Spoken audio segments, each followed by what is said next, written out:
Magandang umaga, narito na ang mga balita sa inyong PRTV News Break. Binasag na ni dating House Speaker at Leyte 1st District Representative Martin Romualdez ang kanyang katahimikan kaugnay ng isyu sa maanumalyang flood control project. Sa kanyang inilabas na video statement, sinabi ni Romualdez na pinili niyang manahimik noon bilang paggalang sa proseso ng investigasyon.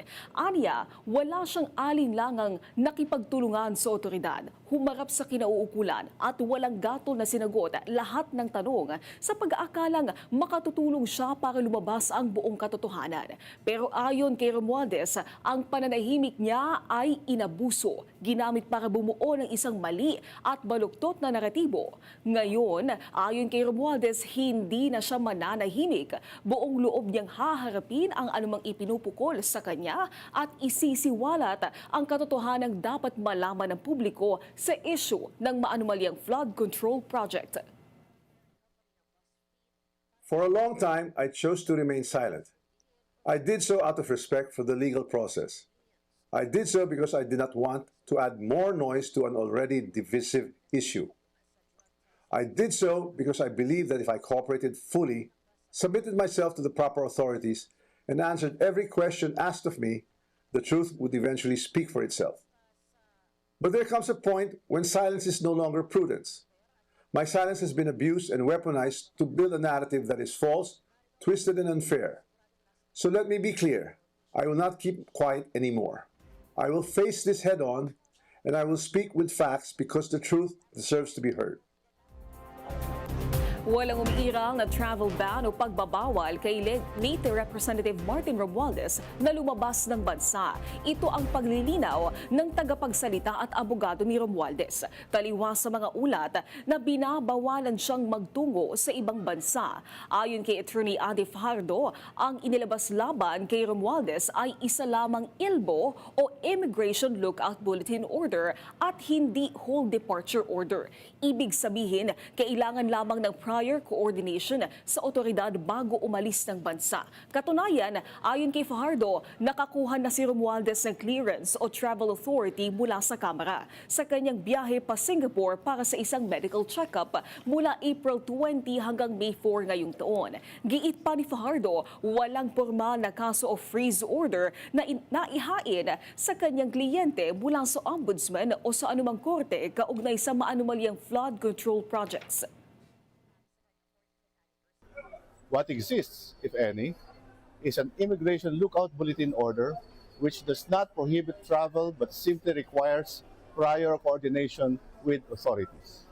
In fact, Representative Romualdez sought travel authority in all good faith, and this authority has been granted.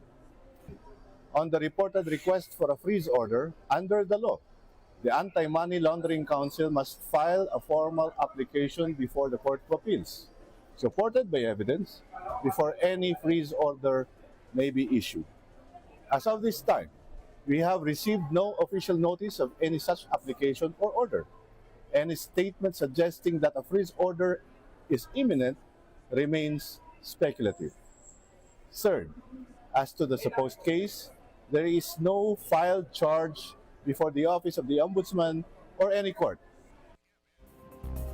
Ngayong araw nakatakda ang clarificatory hearing ng House Committee on Justice para sa impeachment complaint laban kay Vice President Sara Duterte na tututok sa kanya umanong tagong yaman at hindi tamang deklarasyon ng SALN. Alamin natin ang aasahan sa Kamara. Nasa linya ng telepono si Mary Ocampo. Mary? Naomi, alas 10 ngayong umaga ay naasahang magsisimula ang pagpapatuloy ng clarificatory hearing ng House Justice Committee sa impeachment complaint laban kay Vice President Sara Duterte. Tututukan ng pagdinig ngayon ang mga dokumentong may kinalaman sa yaman, negosyo at buwis ng bise. Nakakuha na ang House Committee on Justice ng mga kopya ng kanyang SALN o Statement of Assets, Liabilities and Net Worth, gayon din ang mga record mula sa Securities and Exchange Commission o SEC at Bureau of Internal Revenue o BIR.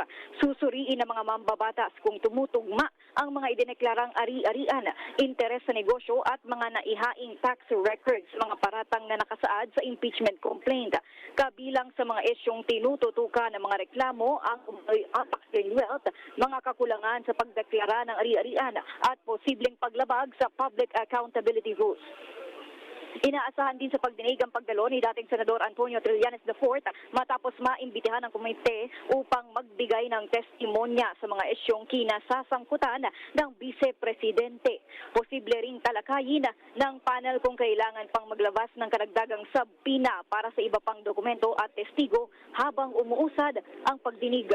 Sa panig naman ng kampo ni Duterte, nananatili ang kanilang posisyon na questionable ang proseso. Subalit walang temporary restraining order mula sa Korte Suprema, kaya tuloy lang ang pagdinig.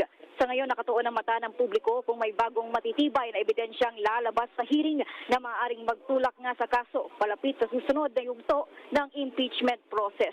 At yan muna ang ulat mula dito sa Batasang Pambansa. Ako si Mario Ocampo ng PRTV News, nagsaserbisyo para sa Pilipino. Maraming salamat, Mary Ocampo. Patuloy ang pagbagsak ng presyo ng aning gulay sa gitnang Luzon. Ang ibang magsasaka, inabandona na lang ang aning kamatis at sili kaysa ibiyahe pati benta. Ang detalye sa report ni Rod Izon. Nasa 15 pesos na lang ngayon ang 1 kilo ng maanghang na siling turo, gayon din ang siling berde o pamaksiw. Ang kamatis, nasa 10 piso na lamang kada kilo. Ito ngayon ang farm gate fry sa Nueva Ecija at sa iba pang lugar sa Central Luzon. Ayon sa grupong ORMA o Organikong Magsasaka Agricultural Cooperative ng Bungabon at Palayan City, Nueva Ecija, ang farm gate price ay presyong direkta mula sa anihan. Naunang bumagsak ang presyo ng sibuyas na nasa 18 hanggang 20 pesos ang farm gate price. Ang pinamagandang klase ng sibuyas umaabot na lamang ng 25 hanggang 35 pesos ngayon per kilo.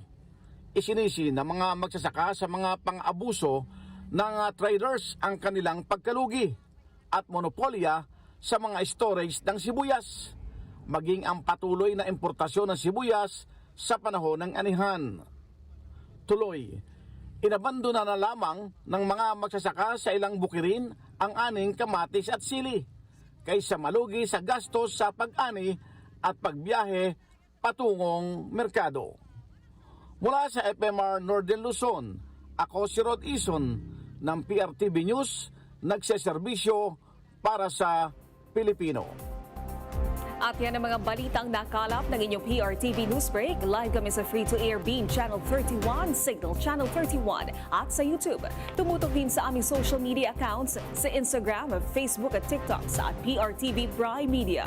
Ako po si Naomi Tiburcio. Magandang umaga.